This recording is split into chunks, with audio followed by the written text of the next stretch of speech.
meluluhlantahkan kompleksitas dan bekerja lebih cepat. Materi dalam manajemen perubahan yang akan disampaikan oleh kelompok 10. Kelompok 10 terdiri dari Triwayu Handayani dengan NPM 0017, Dewi Sari Enggarwati dengan NPM 0219, dan Agus Nur Haryanto dengan NPM 0194. Perlu diketahui, perjalanan waktu yang dilewati perusahaan atau institusi suatu ketika akan menjadikan diri manusia kompleks. Ketika lingkungan yang dihadapi semakin kompleks, ternyata pikiran orang-orang di dalam perusahaan juga berubah menjadi kompleks. Agenda penting dalam manajemen perubahan agar organisasi bisa bergerak lincah adalah menyederhanakan hal-hal yang kompleks supaya menjadi jelas dengan membuang hal-hal yang kurang penting. Untuk itu dibutuhkan orang-orang yang berani berpikir dan bertindak simpel. Lewat hal-hal yang sederhana dan simpel, justru membuat para pengikut menjadi mengerti, terinspirasi, dan mudah bergerak. Contohnya adalah Albert Einstein dengan rumus E sama dengan MC kuadrat, rumus yang menjadi sangat terkenal. Yang kedua, Adam Smith dengan konsep invisible hands. Yang ketiga, Sigmund Freud dengan pemikirannya bahwa manusia itu terdiri dari ide, ego, dan superego. Simplisitas dan upaya menciptakan keunggulan daya saing. Simplisitas selalu mengundang ujian. Para penganutnya sering dituding sebagai simplitis alias tidak cerdas atau terlalu simpel, kurang elegan, mengabaikan citra, dan terlalu mengutamakan pasar. Tapi dengan kesederhanaannya tersebut, bisa berhasil melakukan manuver-manuver bisnis yang lincah dan menjadi pemenang dalam bisnis.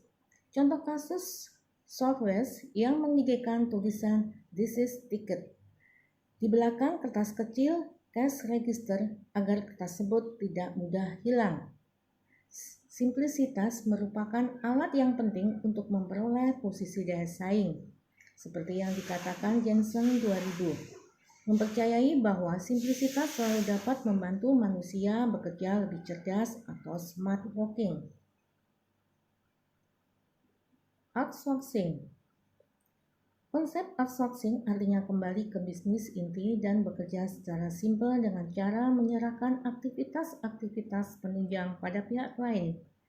Outsourcing adalah langkah strategis untuk membentuk perusahaan yang simpel sehingga lebih lincah bergerak, mengambil keputusan, dan mengembangkan pasar. Outsourcing banyak digunakan pada jasa keamanan, catering, cleaning service, logistik, R&D, dan sebagainya. Selanjutnya adalah framework untuk menjadikan organisasi yang simpel. Nah, pemanfaatan waktu yang berbeda, bersaing dengan clarity. Nah, ubah cara pemanfaatan waktu. Kemudian organisasi dengan clarity berarti memiliki kejelasan. Pemimpin tahu apa yang harus dikerjakan dan kapan hal itu harus diselesaikan. Kemudian pula dengan bawahannya. Yang kedua adalah kembali pada perubahan manusia. Desain smarted work, yaitu lebih simpel dalam mencari tahu, kemudian mencari lebih simpel, bekerja lebih simpel, dan lebih mudah mencapai keberhasilan. Kemudian rubah the rules of the games. Nah, ini memimpin dengan navigasi. Struktur perusahaan yang mendukung untuk menciptakan aturan-aturan permainan baru atau sikap menjadi market leader. Selanjutnya adalah strategi Hedgepok atau landak. Nah, ini menurut pandangan Colin tahun 2001, nah, pemimpin bisnis yang berpikir sederhana diibaratkan sebagai penganut strategi landak atau mengambil jalan simpel dengan konsistensi tinggi. Nah, ini yang pertama adalah simple dan smart. Kemudian bergerak cepat karena tak banyak yang dipikirkan. Kemudian bergerak mudah karena tak banyak beban, kemudian efisiensi karena tak banyak variasi. Kemudian pemimpin-pemimpin yang berpikir agresif diibaratkan sebagai penganut strategi serigala atau banyak strategi dan banyak melakukan hal yang sia-sia. Nah, ini artinya cerdik dan banyak akal, tetapi cara kerjanya sangat kompleks sehingga tidak fokus. Mengapa takut berpikir dan bertindak sederhana? Nah, ini kebanyakan orang yang berpikir dan bertindak sederhana biasanya akan menemui kritikan-kritikan. Yang pertama adalah Anda akan disebut simplistik. Simplistik itu semacam tidak wajar. Kemudian yang kedua akan dinilai kurang mengerti. Kemudian yang ketiga, seseorang akan mengatakan begitu saja, saya juga sudah tahu. Gitu. Kemudian yang selanjutnya adalah akan dicap sebagai malas. Nah, hanya orang-orang cerdas yang berani menyajikan hal-hal yang kompleks dengan cara yang dimengerti orang lain. Itu menurut Jackwell. Kemudian selanjutnya adalah nilai-nilai kecepatan. Nah, perubahan yang lambat bisa tidak memberikan arti apa-apa bila ia telah kehilangan momentum. Jadi, perubahan memerlukan tingkat kecepatan untuk merespon. Nah, hidup kita akan lebih bermakna dan lebih smart bila kita bisa berubah dari hard work menjadi hard work plus smart work. Nah, kalau kita semua bisa mengimbangi kecepatan perubahan. Kemudian, selanjutnya adalah unsur-unsur kecepatan. Nah, ini ada 9 poin. Yang pertama adalah pentingnya akses, kemudian berpikir cepat, kemudian yang ketiga pengambilan keputusan yang cepat, kemudian bingkai eksekutif, kecepatan bertindak, kedisiplinan diri, kemudian yang selanjutnya adalah antisipatif, kerjasama tim, dan pemanfaatan teknologi. Nah, mereka yang mengatasi kecepatan perubahan akan memiliki masa depan, bukan yang terbesar atau yang terkuat yang mengalahkan yang kecil, melainkan yang lincah yang mengalahkan yang lamban atau kaku. Nah, berikut adalah penjelasannya dari unsur-unsur kecepatan tersebut. Yang pertama, ini ada pentingnya akses. Nah, saat ini pemain-pemain pasar global hanya bisa bergerak cepat kalau mengutamakan akses. Mereka harus mampu mengakses semua pasar potensial dan semua pemasok penting dalam tempo seketika. Mereka ini dituntut harus tahu, terlibat dan campur tangan dalam segala aktivitas dengan keahlian yang berbeda-beda.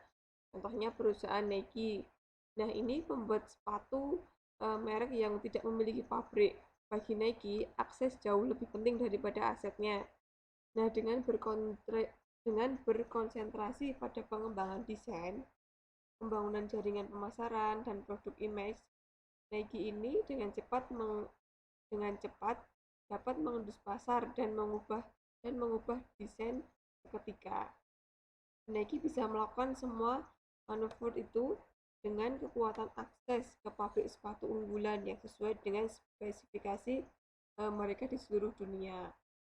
Kemudian selanjutnya adalah yang kedua, ini adalah berpikir cepat.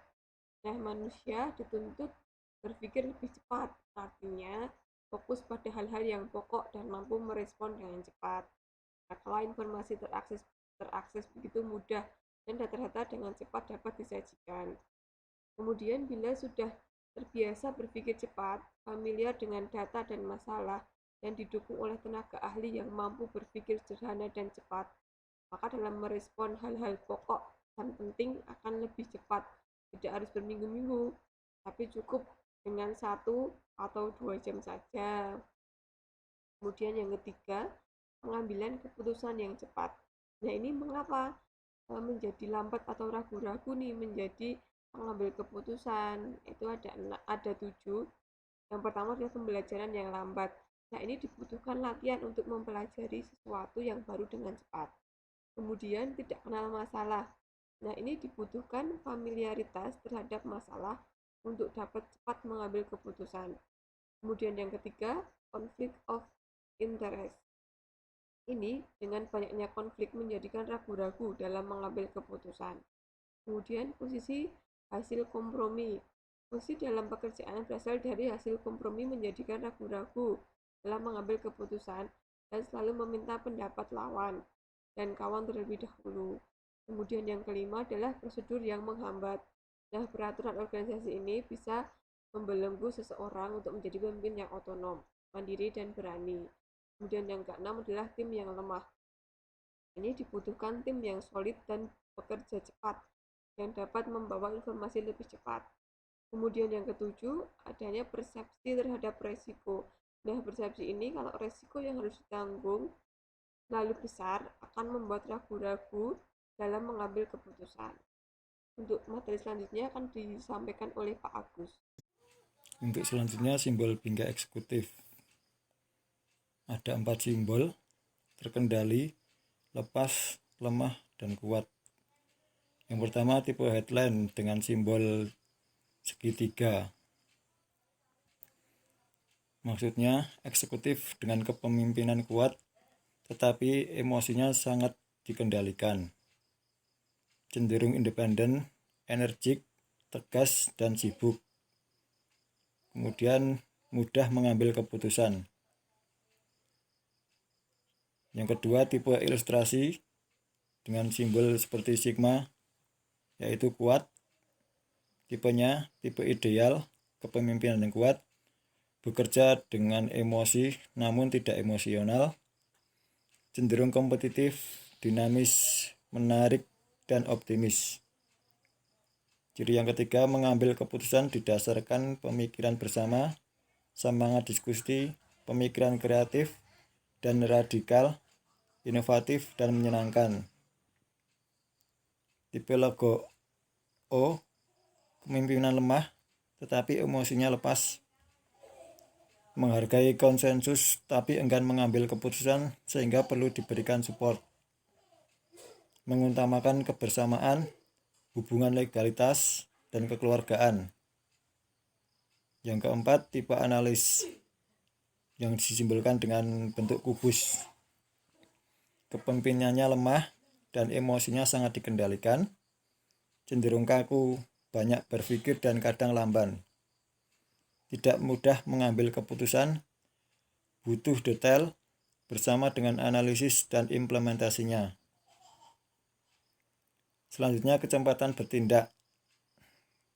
Pola tindakan pemimpin perubahan, rintangan. Yang pertama, sprint. Action yang diambil pemimpin bila memiliki waktu sangat pendek, kompetisi tinggi, dan tidak menghadapi banyak rintangan, harus sangat berlatih dan kuat. High jump, dituntut bekerja cepat dalam kehati-hatian dan kebiasaan melompat dengan cermat, penuh perhitungan, tidak boleh terlalu bernafsu. Dedication, siap berubah menghadapi hal yang baru, mengatur ritme dan emosi untuk menentukan target selanjutnya dan tindakan yang harus diambil. Maraton, terus berlari dengan stabil dan banyak mengatur keseimbangan. Memilih waktu yang tepat untuk memacu kecepatan. Pimpin diri. Pelaku perubahan besar memiliki sesuatu yang tidak dimiliki orang lain, yaitu self-disiplin, disiplin diri. Sebelum memimpin orang lain, mereka harus mampu mengendalikan diri sendiri terlebih dahulu. Ada beberapa tips. Yang pertama, mulailah dengan diri sendiri. Jangan berorientasi pada pesaing, berorientasilah pada pelanggan dan diri Anda sendiri. Yang ketiga, jangan menunda. Lakukan sedini mungkin. Kemudian mulailah dari hal-hal yang kecil. Mulailah sekarang juga. Kemudian antisipatif. Salah satu penyebab lambannya suatu respon dalam menghadapi suatu perubahan adalah karena manusia gagal melakukan antisipasi. Manusia yang cinta perubahan berorientasi pada masa depan. Mereka membuat persiapan sungguh-sungguh menghadapi hari esok. Dengan bekerja antisipasif, maka kita dapat bekerja cepat dan profesional, karena segala sesuatunya sudah dipersiapkan dengan baik. Ada beberapa tips untuk antisipatif. Yang pertama, biasakan melihat ke depan. Pelajari kebiasaan yang berlaku. Latih memori dan gerakan-gerakan untuk menangkap peluang-peluang. Buat early warning system dan analis setiap signal dalam sebuah pendekatan semi-ilmiah untuk mendeteksi segala kemungkinan. Kemudian, biasakan bekerja dengan data, dengarkan apa yang sedang dilakukan orang di luar sana. Yang kedelapan, kerjasama tim. Pemimpin tidak akan dapat bergerak cepat kecuali memiliki the winning team yang berorientasi pada nilai-nilai kecepatan. Ada beberapa tips untuk membentuk winning team. Yang pertama, jangan terlalu ambisius. Rekrut orang-orang yang komitmen terhadap kesempurnaan. Berikan standar atau ketentuan-ketentuan yang jelas. Harapkan yang terbaik. Kuncinya adalah komunikasi. Berikan perhatian, personalisasikan penghargaan. Kemudian berikan penghargaan tim. Berikan sentuhan. Rayakan bersama. Jangan pernah membubarkan the winning team. Kemudian memanfaatkan teknologi. Sejak manusia mengenal teknologi informasi, dunia lebih terbuka, lebih instan, lebih mudah dan relatif lebih mudah. Benda-benda lebih cerdas, bergerak sendiri dan menghilangkan jarak, waktu, antrean dan dunia keperantaraan. Konsumen dapat berhubungan langsung dengan produsen tanpa batas protokoler. Mudah memahami selera pasar sehingga membuat kita lebih antisipasif. Teknologi mampu mengubah kebiasaan-kebiasaan lama dan menuntut cara-cara kerja yang baru. Strategi perusahaan sangat dibutuhkan agar manusia siap berperilaku sesuai dengan tuntutan kecepatan. Mesin yang cepat tanpa diimbangi oleh sikap proaktif dan efisien hanya akan menimbulkan rasa frustasi dan beban biaya yang lebih besar. Mengapa organisasi tidak bisa bergerak cepat?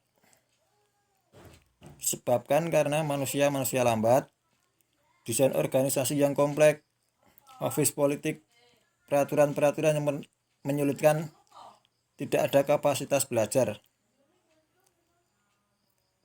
Sekian presentasi dari kelompok kami. Kurang lebihnya kami mohon maaf. Wassalamualaikum warahmatullahi wabarakatuh.